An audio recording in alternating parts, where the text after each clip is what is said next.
Assalamualaikum warahmatullahi wabarakatuh. Halo teman-teman, udah kenal siapa saya? Baik, kalau kata pepatah tak kenal maka tak sayang, bener ya, bukan ta'aruf. Sebelum saya perkenalan, saya ada pantun 4 baris nih teman-teman. Jadi nanti kalian bilang cakep ya. Bang Udin jualan bakmi, cakep. Kuahnya dicampur ikan teri, cakep. Demi menjalin silaturahmi, biarkan saya perkenalan diri. Baik, perkenalkan, nama saya Sofyan Ade Irawan dengan NIM 224110402282. Saya dari kelas 3 PAIF. Nah, di video kali ini saya akan menjelaskan pengertian Qawaidul Fiqh secara bahasa, secara istilah, kemudian sejarah perkembangan Qawaidul Fiqh, dan yang terakhir 5 kaidah pokok fikih beserta contoh penerapannya dalam kehidupan sehari-hari. Nah, video ini saya buat untuk memenuhi tugas UAS mata kuliah Qawaidul Fiqh yang diampu oleh Bapak Ishak Surya Nugroho, SPD MSI. Nah, tanpa berlama-lama, langsung ke videonya aja ya teman-teman. Baik, di sini saya akan menjelaskan tentang pengertian Qawaidul Fiqh secara bahasa dan secara istilah. Selanjutnya, Qawaidul Fiqh atau sejarah perkembangan Qawaidul Fiqh dan 5 kaidah pokok fikih beserta contoh penerapannya dalam kehidupan sehari-hari. Nah, masuk yang pertama yaitu pengertian Qawaidul Fiqh secara bahasa dan secara istilah. Secara bahasa, Qawaidul Fiqh terbentuk dari 2 kata yaitu kaidah dan fiqhiyah.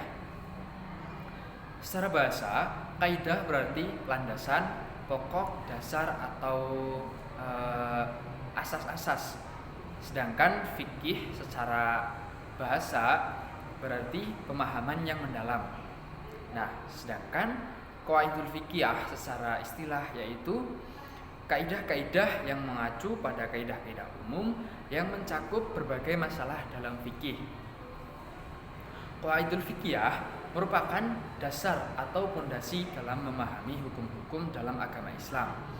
Kaidah-kaidah ini membantu dalam memahami dan menerapkan hukum-hukum Islam dalam berbagai situasi dan kondisi yang berbeda. Dalam Qawaidul Fiqh terdapat prinsip-prinsip yang digunakan untuk menentukan hukum-hukum fikih serta prinsip darurat dan lain-lain. Seperti prinsip kemudahan, prinsip maslahah, prinsip darurat dan lain-lain. Kaidah-kaidah ini membantu dalam memahami tujuan dari hukum-hukum Islam dan memberikan fleksibilitas dalam penerapannya. Nah, selanjutnya saya akan menjelaskan tentang sejarah perkembangan Qawaidul Fiqh. Kaidah fikih disusun berangsur-angsur oleh ulama mujtahidin, kemungkinan sejak abad kedua Hijriah. Hal ini terbukti dengan ditemukannya satu kaidah yang berasal dari kitab Al-Kharaj yang disusun oleh Abu Yusuf. Nah, kemudian adapun siapa penyusun pertama dan siapa pencetus dari kaidah fikih itu masih belum jelas atau masih belum diketahui ya teman-teman. Nah, pada saat itu penamaan beberapa kitab Qawaidul Fiqh ada yang diambil dari redaksi surat Khalifah Umar bin Khattab kepada Abdullah bin Qais. Nah, kemudian ada salah seorang ulama Hanafiyah yakni Zainal Abidin Ibrahim bin Muhammad bin Bakar berpendapat bahwa penyusun pertama kaidah fikih ialah Abu Thohir Ad-Dabas yang hidup sekitar abad ke-3 Hijriah. Beliau menyusun 17 kaidah. Nah, dari kaidah-kaidah yang berjumlah 17 tersebut, susunan Ad-Dabas oleh Imam Abdul Hasan Abdullah bin Al-Hasan yang dikenal sebagai Al-Kharhi kemudian oleh beliau ditambah sehingga menjadi 37 kaidah yang ditulis dalam satu kitab. Kemudian sesudah Imam Ad-Dabbas dan Al-Harhi, tampillah Imam Abdullah bin Umar bin Isa Al-Qadri yang menyusun kitab Ta'sisun Nazar yang berisikan kaidah-kaidah kuliah disertai hukum perincinya. Nah, kemudian selanjutnya ada beberapa ulama penyusun kitab Qawaidul Fiqhiyah setelah abad ke-7 Hijriah. Berarti setelah Imam Ad-Dabbas dan Al-Harhi dan juga Imam Abdullah bin Umar bin Isa Al-Qadri. Nah, kemudian di antaranya adalah yang pertama ada Sultanul Ulama Izzuddin Ibnu Adis Salam yang menyusun kitab Qawaid bernama Qawaid Al-Ahkam fi Masalihi Anam. Yang kedua ada Sulaiman bin Abdul Qai bin Abdul Karim bin Sa'id At-Tufri yang menyusun kitab Al-Qawaidul Kubro dan Al-Qawaidus Sughro. Kemudian yang ketiga ada Ahmad Ibnu Idris Al-Qarafi yang menyusun kitab Al-Anwarul Huru fi Anwa'il Furuq. Yang keempat ada Tayyuddin Asyubki yang menyusun kitab Al-Ashbah wa An-Nazar. Kemudian yang kelima ada Abdurrahman Ibnu Rajab yang menyusun kitab Al-Qawaid, dan masih banyak lagi ya teman-teman. Selanjutnya bermula dari kaidah-kaidah tadi, kemudian bermuncullah cabang-cabang kaidah yang jumlahnya puluhan hingga ratusan. Kemudian kita masuk ke sejarah perkembangan dan penyusunan kaidah fikih. Nah, pada masa perkembangan dan penyusunan kaidah fikih ini bisa diklasifikasikan menjadi 3 fase, yaitu yang pertama ada fase pembentukan dan pertumbuhan. Masa pertumbuhan dan pembentukan ini berlangsung selama 3 abad lebih, dari zaman kerasulan hingga abad ke-3 Hijriah. Nah, periode ini dari segi fase sejarah hukum Islam dapat dibagi menjadi 3 zaman, yaitu zaman Nabi Muhammad SAW yang berlangsung selama 22 tahun lebih. Kemudian zaman tabi'in serta tabi'in yang berlangsung selama 250 tahun.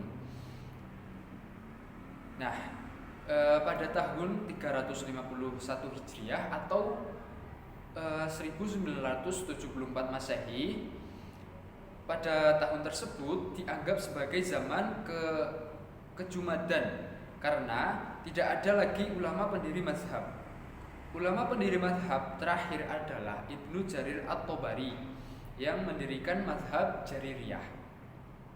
Dengan demikian, ketika fikih telah mencapai puncak kejayaan, kaidah fikih baru dibentuk dan ditumbuhkan. Ciri-ciri kaidah fikih yang dominan adalah jawami al-kalim atau kalimat yang ringkas, tetapi cakupan maknanya sangat luas. Atas dasar ciri dominan tersebut, ulama menetapkan bahwa hadis yang mempunyai ciri-ciri tersebut dapat dijadikan kaidah fikih.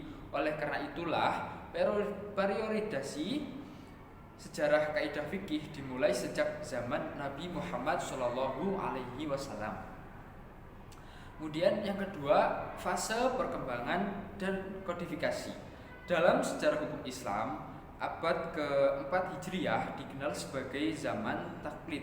Pada zaman ini, sebagian besar ulama melakukan tarjih atau penguatan-penguatan pendapat imam mazhabnya masing-masing. Usaha kodifikasi kaidah-kaidah fikih bertujuan agar kaidah-kaidah itu bisa berguna bagi perkembangan ilmu fikih pada masa-masa berikutnya. Kemudian pada abad ke-8 Hijriah atau dikenal sebagai zaman keemasan dalam kodifikasi kaidah fikih karena perkembangan kodifikasi kaidah-kaidah fikih begitu pesat. Buku-buku kaidah fikih terpenting dan termasyhur pada abad itu diantaranya adalah yang pertama ada Al-Ashbah wa An-Nazar yang disusun oleh Ibnu Waqil al-Asy-Syafi'i. Kemudian yang kedua ada kitab Al-Qawaid karya dari Al-Maqarri Al-Maliki. Kemudian yang ketiga ada Al-Majmu' Al-Mazhab fi Dab Qawaid Al-Mazhab karya Al-Ala'i Asy-Syafi'i. Dan yang terakhir ada Al-Qawaid Al-Fiqh karya dari Ibnu Rajab Al-Hambali. Kemudian fase yang terakhir yaitu fase kematangan dan penyempurnaan. Abad ke-10 Hijriah dianggap sebagai periode kesempurnaan kaidah fikih. Meskipun demikian, tidak berarti tidak ada lagi perbaikan-perbaikan kaidah fikih pada zaman berikutnya. Baik, kemudian kita masuk ke dalam 5 kaidah pokok fikih beserta contoh penerapannya dalam kehidupan sehari-hari. Nah, yang pertama itu ada kaidah al-umuru bimaqasidiha, yang berarti segala perkara tergantung dengan niatnya. Tujuan niat pada dasarnya untuk membedakan antara perbuatan ibadat dan perbuatan adat, dan untuk penentuan spesifikasi atau kekhususan. Nah, contoh dari kaidah al-umuru bimaqasidiha yaitu yang pertama, makan dan minum jika dimaksudkan agar menjadi kuat beribadah, maka mendapat pahala. Tetapi jika makan dan minum tidak diniatkan atau tidak ada maksud dari tersebut, maka tidak ada pahala. Kemudian contoh yang kedua yaitu orang yang memeras anggur, tergantung apa niatnya. Jika orang tersebut memeras anggur untuk dijadikan minuman yang halal dan untuk diperjualbelikan, maka mendapat pahala. Tetapi jika orang tersebut memeras anggur untuk dijadikan arak atau sesuatu yang memabukkan, maka mendapat dosa. Kemudian kaidah yang kedua, al-yaqinu la yuzalu bisyak, yang berarti keyakinan tidak dapat dihilangkan dengan keraguan. Nah, kaidah ini menegaskan bahwa hukum yang berlandaskan keyakinan tidak dapat dipengaruhi oleh keraguan yang timbul kemudian. Nah, contoh dari kaidah al-yaqinu la yuzalu bisyak dalam konteks wudu. Seseorang yakin telah berwudu, kemudian dia ragu sudah berhadas atau belum. Jadi seorang tersebut yakin telah berwudu, tetapi kemudian dia ragu apakah wudunya itu sudah batal atau belum. Nah, jadi yang diambil oleh seorang tersebut adalah yang yakin bahwa dia sudah berwudu dan tidak berhadas. Jadi seorang tersebut tidak perlu mengulang lagi wudunya tersebut. Kemudian kaidah yang ketiga yaitu al-masyaqqatu tajlibut tasyir, yang berarti kesulitan mendatangkan kemudahan.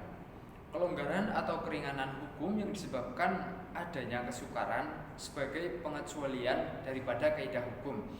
Nah, contoh dari kaidah al-masyaqqatu tajlibut tasyir ini dalam konteks sholat. Apabila seorang sedang dalam keadaan sakit dan ia hendak melaksanakan sholat tetapi tidak sanggup untuk berdiri, maka ia boleh melaksanakan sholat dengan cara duduk. Nah, selanjutnya apabila seorang tersebut tidak mampu untuk duduk, maka seorang tersebut boleh melaksanakan sholat dengan cara berbaring. Contoh yang selanjutnya yaitu seorang musafir yang sedang dalam perjalanan jauh, maka dia boleh menjamak sholat atau mengqashar sholatnya. Kemudian kaidah yang keempat yaitu ad-dararu yuzalu, yang berarti kesulitan atau bahaya tersebut harus dihilangkan. Kebolehan meninggalkan sesuatu karena daror adalah untuk memenuhi penolakan terhadap bahaya, bukan yang selain demikian itu. Contoh dari kaidah ad-dararu yuzalu adalah dalam muamalah. Seseorang membeli suatu barang, dia diperbolehkan mengembalikan barang yang sudah dibelinya tersebut jika terdapat kecacatan dalam barang tersebut.